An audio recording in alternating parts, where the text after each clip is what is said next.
Bonjour, cher ami. Je remercie énormément professeur Belkhadir et professeur Ben Abed pour l'invitation et pour l'organisation de cette journée dans le cadre de la Journée mondiale du diabète. Effectivement, c'est une pathologie qui est lourde pour le patient, pour la famille et même pour nous, les praticiens. Et je remercie le professeur Belkhadir pour quand même nous donner espoir et de parler sur la prévention. Et la question qui m'a été abordée, c'est est-ce qu'on peut prévenir et protéger contre le diabète de type 2 par une alimentation saine. Donc, c'est une pathologie que je ne vous cache pas, il est en fréquence crescendo. On s'attend à une hausse de 87% au bout de l'année 2045 et c'est une hausse qui est exponentielle à l'obésité, à la prise du poids, bien sûr, puisqu'ils ont des facteurs de risque communs tels les mauvaises habitudes alimentaires et la sédentarité. Donc, c'est une pathologie qui est grave par ses complications dégénératives, micro- et macroangiopathiques. Elle coûte de l'argent par ses diagnostics biologiques, sa prise en charge, ses consultations, en faisant intervenir toutes les spécialités avec nous, les diabétologues. Elle arrive jusqu'à 200 billions de dollars sur les données de 2017. Elle ne coûte pas uniquement l'argent, mais elle coûte la vie. Et on parle d'une mortalité de 2 millions selon les dernières données de la Fédération internationale du diabète. Donc, je remercie le professeur Belkhadir de choisir cette question parce qu'effectivement, al-wiqayatu khayrun min al-ilaj. Et je commencerai mon exposé par qui va bénéficier de cette prévention contre le diabète de type 2.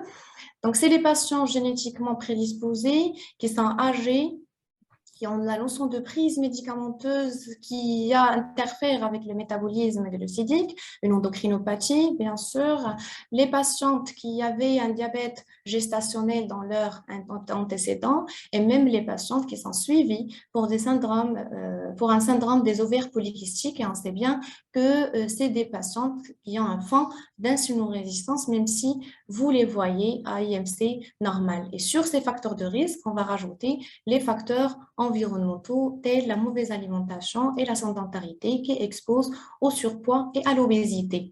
La deuxième question, c'est quand est-ce qu'on peut prévenir ce diabète de type 2? Et je vous fais défiler l'histoire naturelle du diabète de type 2 qui commence par la première phase d'hyperinsulinisme qui est secondaire à l'insulinorésistance. Et puis, on a le déficit relatif de l'insuliноsécrétion avec un début de dysfonctionnement de la fonction cellulaire bêta.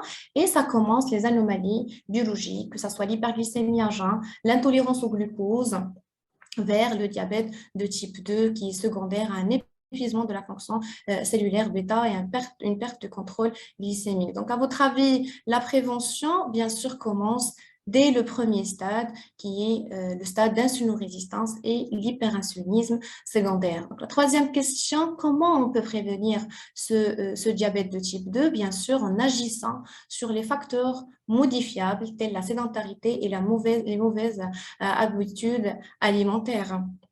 Donc, la question, est-ce qu'on peut prévenir le diabète de type 2? Toujours en proposant aux patients ou aux personnes prédisposées au diabète de type 2 une réduction calorique. Il y avait plusieurs études, incluant le Diabetes Prevention Program, qui inclut quand même une population considérable de personnes non diabétiques, mais ils étaient à haut risque de diabète de type 2, avec une moyenne d'âge de 50 ans. Ils étaient obèses et on les a répartis en trois groupes. Un groupe qui a été subi une modification comportementale incluant une approche nutritionnelle et une activité physique, la metformine et le placebo. Et on constatait quand même que uniquement, c'est pas uniquement, les modifications comportementales ont permis une prévention du diabète de type 2 dans plus de 50% des cas versus 30% pour la metformine.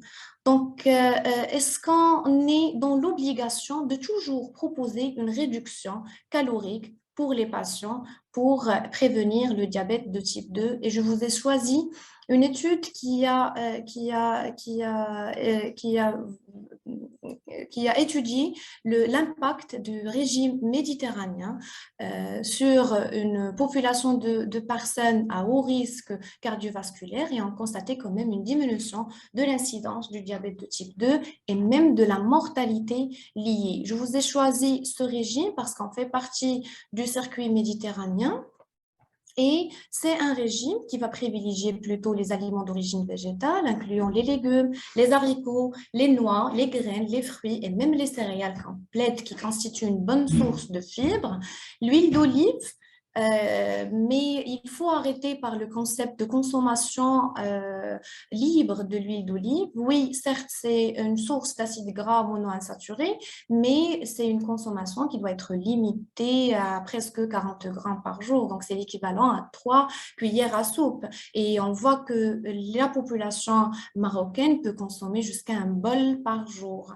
Et ce régime contient aussi des quantités faibles en produits laitiers. Il privilégie plutôt une quantité limitée de viande rouge et on est plus sur les produits marins, que ce soit les poissons ou les fruits de mer, et une consommation qui est très rare, bien sûr, de sucre et de miel. Donc, une alimentation saine doit assurer un apport nutritionnel adéquat en quantité et en qualité pour assurer un état global de santé et de vieillissement normal. Vous allez voir qu'il y a des pourcentages qu'on utilise pour répartir les différents macronutriments sur la journée pour recommander un équilibre alimentaire, mais il est très difficile de définir une équation idéale pour l'équilibre alimentaire en raison de la grande diversité des aliments qui doivent être